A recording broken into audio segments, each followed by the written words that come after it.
In late December, just after Christmas, the FCC issued a ruling that upset independent broadcaster groups like Nexstar, Scripps, Sinclair, and Tegna. Those groups had been urging the FCC for years to loosen regulations that limit the number of licensed TV stations any one company can own. The FCC rejected their pleas, which made cable companies and streaming services happy. In this short video, we'll review what the FCC rules are and how their decision to uphold them could impact your streaming budget. Before we dive into the rules, we want to clarify what this is not.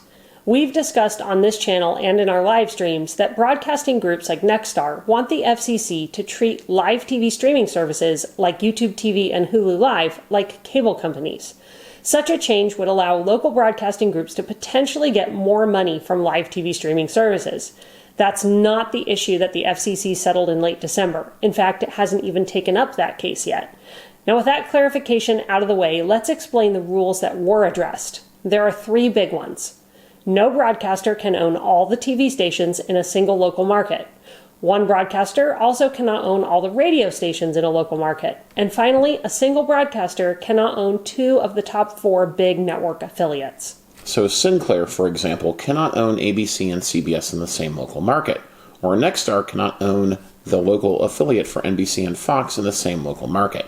Technically, the rule states that no one company can own an aggregate of licensed TV stations that reach more than 38% of American TV households.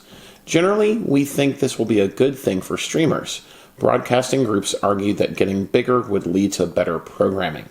And as Matthew Keyes of The Desk reported, they argued that allowing them to own more major networks would help them compete with network-owned streaming services like Hulu, Disney+, Peacock, and Paramount+. The FCC said its decision to keep the existing rules in place despite numerous streaming apps now being available was to ensure one broadcaster didn't exert too much control over public airwaves. FCC Chairwoman Jessica Rosenworcel said, quote, "This approach is a product of the Communications Act and the values in the law that have always informed our approach to media policy, support for localism, competition, and diversity of ownership," end quote. Cora Mandy, who is a spokesperson for the American TV Alliance, which is a trade group of partners that include Dish, DirecTV, Frontier Communications, and Verizon, said, quote, "We applaud the FCC's efforts to help consumers by closing loopholes in its broadcast ownership rules.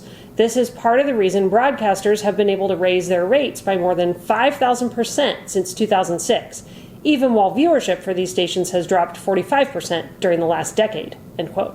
At the end of its statement, the ATVA brought up the retransmission fees and blackouts so many cable and live TV streaming service customers have been bothered by recently. It claims the FCC's decision will help end blackouts and higher retransmission fees. Streaming services like YouTube TV and Hulu Live, along with cable and satellite companies like DirecTV, simply pass on those fees to customers. And when they can't come to an agreement with local broadcasting groups, the result is often a blackout of one or more local networks in dozens and sometimes even hundreds of cities. These blackouts leave paying customers without access to their local networks through their cable, satellite, or live TV streaming service provider. There were more than 200 blackouts last year alone. Of course, both sides are quick to blame each other.